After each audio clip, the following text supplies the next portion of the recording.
In this video, I will discuss the darkest aspects of the Victorian era. I will discuss the extreme measures that people of that era took to survive.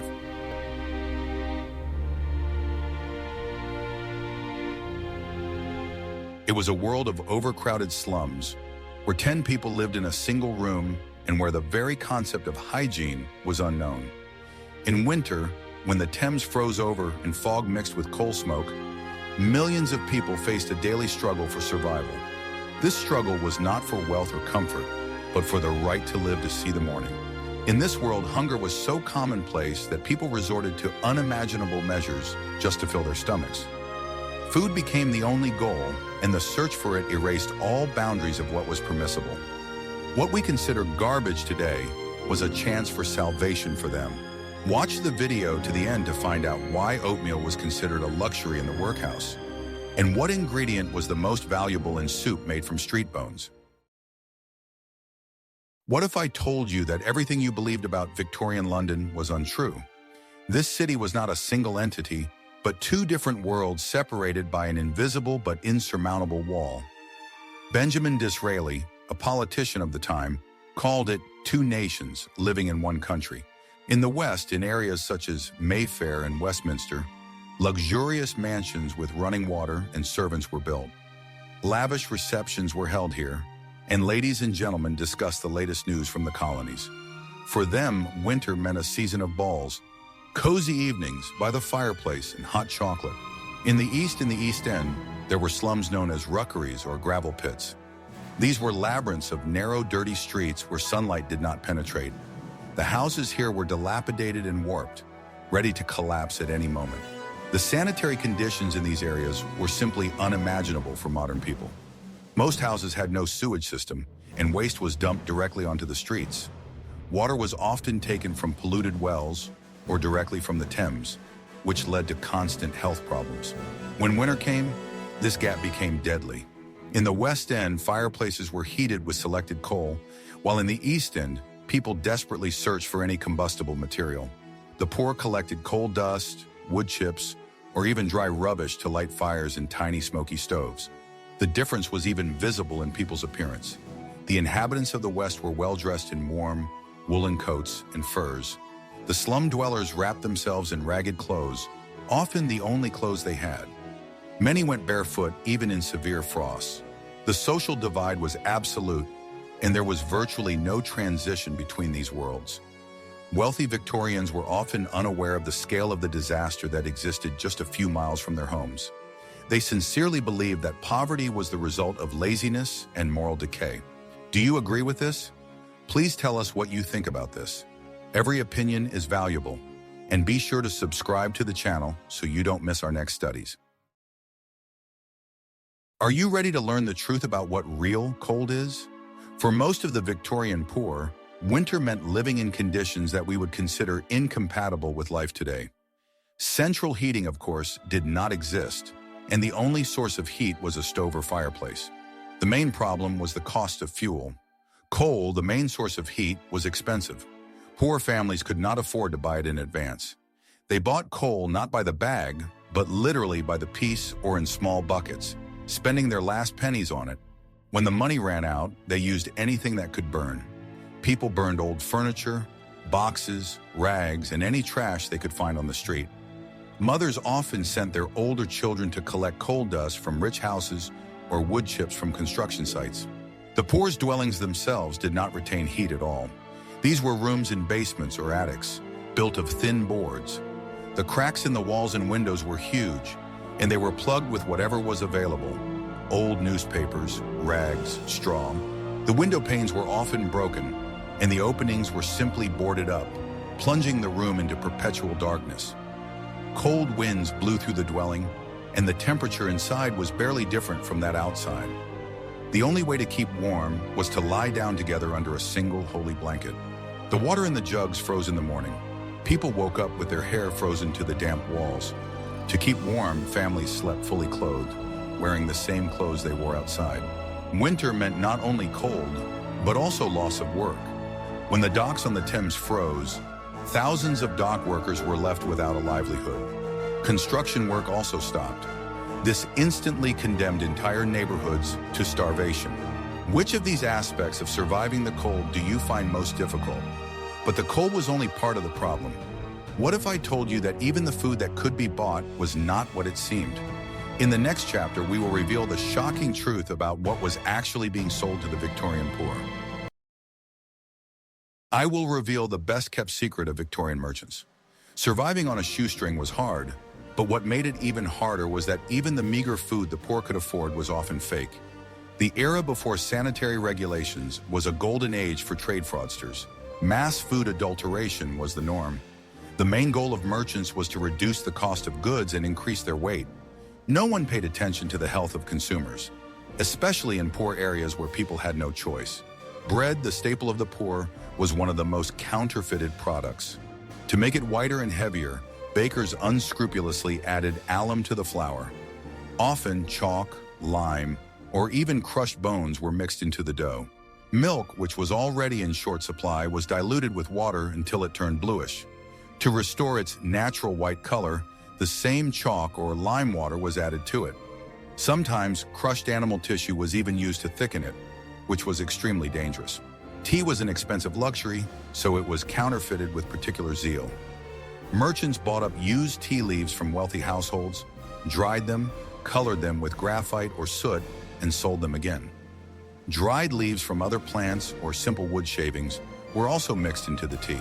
Beer, which was considered liquid bread for the working class, did not escape this fate either. To make it stronger and more bitter, brewers added various substances, including narcotics, to make consumers addicted. This was cheaper than using high-quality hops. The sweets that children occasionally received were particularly dangerous. The bright colors of the candies were achieved through the use of toxic dyes. Yellow was obtained from lead compounds and green from arsenic. Thus, the poor were caught in a double bind. They suffered not only from a lack of food, but also from its appalling quality. Every meal was a risk they were forced to take on a daily basis. If this unique information was new to you, please like this video so that as many people as possible can see it. Are you ready for the shocking truth about Victorian social assistance? For a person who had fallen to the bottom, there was only one official way to escape starvation: the workhouse. But this assistance came with such conditions that people preferred to die on the streets rather than go there. In 1834, the Poor Law was passed, which completely changed the welfare system. Its main idea was that poverty was a vice that needed to be eradicated by harsh measures. Home help was virtually abolished, and the workhouse became the only refuge. The principle of less attractiveness was the cornerstone of this system. This meant that conditions in the workhouse had to be deliberately worse than the living conditions of the poorest but independent workers. This was done to scare away the lazy and freeloaders. Once in a workhouse, a person lost everything. Families were immediately separated. Men were housed in one wing, women in another, and children in a third. They were allowed to see each other very rarely, sometimes no more than once a month, in the presence of supervisors. The daily routine was like that of a prison. They got up at 5 in the morning, worked until late at night, and had meager meals and sleep. Any communication between the inhabitants was strictly prohibited. It was not a life, but a joyless existence devoid of any hope. They were fed a strict diet in the workhouses, designed only to sustain life. The staple was oatmeal porridge, often watery and tasteless, which they called gruel. They were also given a small piece of bread and sometimes soup made from the cheapest vegetables. The work was hard and monotonous. Men spent hours breaking stones for paving roads or unraveling old tarred ropes into fibers. Women washed laundry for hospitals or did sewing. The work was exhausting and meaningless. Being sent to a workhouse meant being branded. A person was deprived of their civil rights and became an outcast. It was almost impossible to leave and find a place in society again. It was a one-way ticket. Do you think there was any benefit to this system? But what did those who preferred hungry freedom to captivity in a workhouse do? In the next chapter, we will learn about their desperate methods of survival. When all legal means of obtaining food had been exhausted, the search for sustenance began at the very bottom of urban society. This hierarchy of hunger forced people to eat things that today would make us shudder. Survival required a complete abandonment of squeamishness. One of the lowest castes were the toshers, or sewer hunters. These people made their way through the labyrinth of London's sewers in search of anything of value. They looked for fallen coins, scraps of metal, or lost jewelry, risking their health in the foul-smelling sludge. The fate of the mudlarks, or mudlarks, was not much better. These were mainly women and old people who dug through thick, sticky silt during low tide on the Thames. They searched for wood chips, coal, old nails, anything that could be sold for pennies or used as fuel. The dumps and rubbish heaps outside wealthy houses were veritable dining rooms for the starving. People rummaged through the rubbish, looking for leftovers or spoiled food, rotten vegetables, moldy bread, fish heads. All of this went straight into the pot. Finding bones was considered particularly lucky. There was even a whole profession of bone collectors. They roamed the streets and collected any bones discarded by butchers or from kitchens. These bones could be sold to glue factories or taken home. At home, these bones were boiled for hours to produce a weak but still nutritious broth. Sometimes the same bone was boiled several times until it became completely white and useless. This soup was often the only hot food for several days. Reports from that time mention cases where even rats living in overcrowded slums were eaten. Catching a rat was difficult, but for a desperate person, it became a source of necessary protein. It was a dangerous but sometimes the only available resource. Any stray animals, if they could be caught, were also considered a source of food. Urban hunger left no room for sentimentality. Survival dictated its own cruel laws. These methods were the last resort, beyond which lay complete exhaustion. They demonstrate the depth of despair into which people plunged every winter. It was a battle in which all means were acceptable. What if I showed you what an hour of warmth cost in Victorian London? Cold was as terrible an enemy as hunger, and often the two went hand in hand. If a family had no money for food, it certainly had no money for fuel. Coal was the alpha and omega of Victorian life, powering factories and heating homes. But for the poor, it was almost as much of a luxury as meat. Coal prices always rose in winter, and merchants took advantage of people's desperate situation. The poor could not afford to buy even a small bag of coal. They bought it by weight from small shopkeepers, often receiving a mixture of coal and stone chips for their money. This amount was enough to heat the stove for only a couple of hours. Therefore, the search for fuel became a daily chore. Children went out hunting early in the morning. They sifted through the ashes of rich houses in search of unburned coals. They wandered along the railroads, collecting what had fallen from passing trains. Any piece of wood on the street was immediately picked up. They broke down fences, scaffolding, and empty boxes. It was illegal, but the police often turned a blind eye, understanding that it was a matter of survival. Some poor people formed coal clubs. Throughout the summer, they would chip in a few pennies each week so that by winter, they would have enough money to buy coal in bulk. It was one of the few forms of mutual aid that actually worked. When even this was not available, people began to burn their own belongings.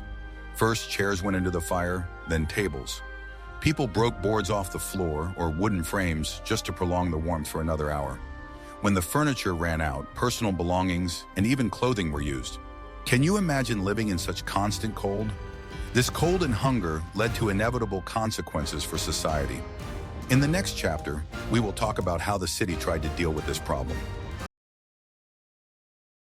As the 19th century reached its midpoint, it became impossible to ignore the problem of mass poverty.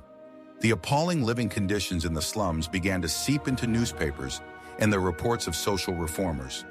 This sparked a wave of charity. Early Victorian morality condemned poverty as a personal vice.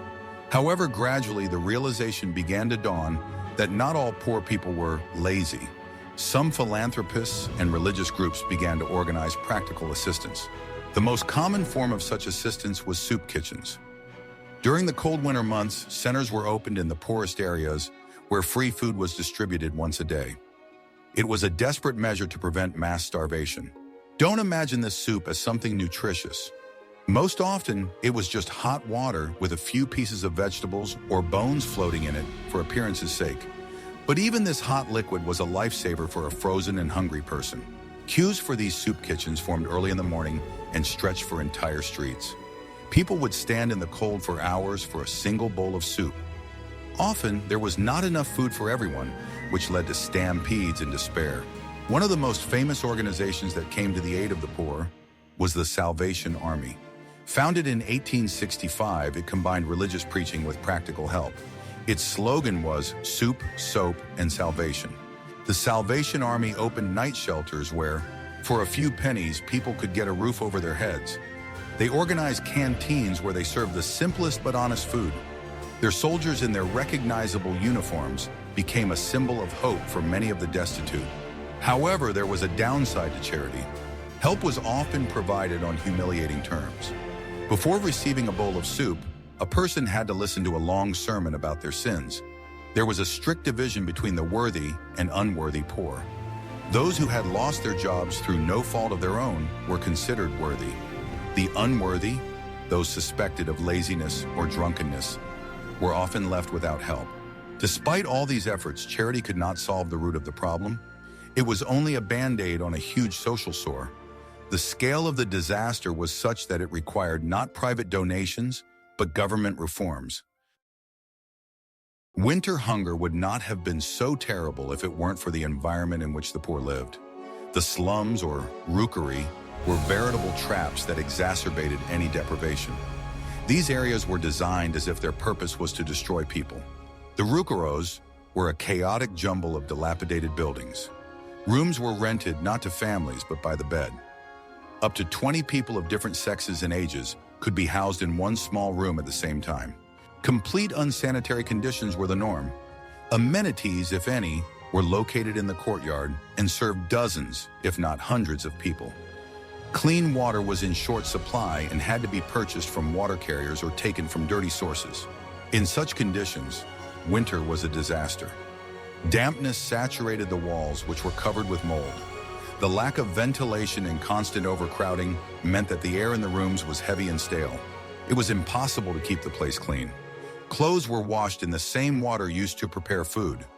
It was impossible to dry them in an unheated, damp room. People constantly walked around in wet, dirty clothes, which exacerbated the cold. For those who did not even have money for a bed, there were night shelters. The cheapest option was a 4-penny coffin. This was not a sleeping place, but a wooden box, similar to a coffin, where one could spend the night lying down. An even cheaper option was the rope. People paid a penny to sleep sitting on a bench, leaning over a stretched rope. In the morning, the supervisor simply untied the rope, and all the sleepers fell to the floor. This was the signal to get up. For many, the street became their only home. People slept under bridges and empty boxes, on church steps. They tried to keep warm by huddling together or against the still warm walls of bakeries. This environment gave people no chance. Even if they managed to find temporary work, they returned to conditions that sapped their strength. The slums were a conveyor belt that ground down human lives. It was only in the second half of the century, after several major outbreaks of disease, that the authorities began to realize the danger of these areas. The first programs to demolish slums and build new housing began, but for many it was too late. It is important to understand that the hunger of the Victorian winters was not a natural disaster. It was a direct consequence of the economic system that existed at the time. It was a man-made crisis that repeated itself year after year. One of the main reasons was the Corn Laws, which were in effect during the first half of the century. They artificially inflated the price of imported grain, protecting local landowners. As a result, bread, the staple of the diet, was prohibitively expensive for the working class. The Industrial Revolution drove millions of people from the countryside to the cities. Former farmers and artisans became unskilled factory workers. They were completely dependent on wages that were barely enough to survive on. Work in the cities was unstable. Many, especially dock workers and construction workers, were hired on a daily basis. This meant that if there was no work today, and in winter this often happened, the family was left without food. Severe frost or snowfall could paralyze the city for several days. For the rich, it was an adventure. For the poor, it was a disaster. 3 days without work meant 3 days without food and fuel. There was no social security system. There were no unemployment benefits, sick pay, or pensions. If a worker was injured or simply fell ill from the cold, He and his family were immediately out on the street. This system created a vicious cycle of debt. Families borrowed food from shopkeepers on credit, paying with their future wages. They were forced to pay inflated prices for housing in slums because they had no other choice. Any economic downturn in the country hit the most vulnerable first. Factories closed, and thousands of people were instantly deprived of their income. Charity could not cope with such a flood of needy people. The Irish potato famine of the 1840s also had an impact on England. Millions of starving Irish people flooded into English cities, especially Liverpool and London. This created additional competition for jobs and drove down already low wages. Thus, each individual was powerless against this machine. His poverty was not the result of his laziness, but the programmed outcome of the economic model. The winter famine was simply its most acute manifestation. The Victorian era was not static. The horrors of the first decades of industrialization were gradually replaced by an awareness of the need for change. Society could not ignore the suffering of millions of its citizens forever. Writers and journalists played a key role in this awakening. Charles Dickens, in his Christmas stories and Oliver Twist, vividly showed wealthy readers a side of life they had never suspected existed. He made them feel compassion. Journalists such as Henry Mayhew conducted detailed sociological research. His work, The Laborers and the Poor in London, became a shocking document of the era. He gave a voice to those whom no one listened to: street vendors, garbage collectors, and residents of night shelters. Gradually, it became clear that disease and poverty in the slums threatened the entire city, not just the poor themselves. Fear of epidemics became a powerful stimulus for reform. Construction began on a new sewer system, which went down in history as the Great Stink. The first laws regulating the quality of housing and food appeared. Food adulteration became a criminal offense. The slow demolition of the most terrible slums and the construction of the first tenement houses for workers began. The cruel system of the poor law and workhouses also began to soften. Society gradually moved away from the idea that poverty was a crime. The concept of social responsibility of the state began to emerge. The struggle for survival waged by the poor during the Victorian winters did not pass without a trace. Their unimaginable suffering became the foundation on which the modern welfare state was built. The ideas of healthcare, pensions, and the protection of workers' rights were born there, in the cold slums. We tend to forget this dark side of progress. The glare of gas lamps and the noise of steam engines obscure the quiet tragedies from us. But it is these tragedies and desperate methods of survival, such as eating candle wax, that show the true price of that world. The memory of this forgotten famine is important today. It reminds us how thin the line between civilization and barbarism is, and that human resilience and the will to live can be stronger than the most inhuman conditions. We conclude our immersion into the icy darkness of Victorian winters. The picture that has unfolded before us is far from the glossy images of that era. It was a world of desperate struggle, where every day was a feat and every night was a test. The story of candle wax and bone soup is not just a series of shocking facts. It is a testament to an incredible will to live that compelled people to cling to life by any means necessary. They survived in spite of a system that was against them. This forgotten famine shaped the world we live in today. It forced society to rethink its views on poverty, justice, and humanity. And although these problems were still far from being solved, the first step was taken right then and there, on the frozen streets of the East End. What other hidden or forgotten pages of history would you like to explore with us? Suggest topics for future videos you would like to see in the comments, and don't forget to subscribe to our channel so you don't miss new episodes.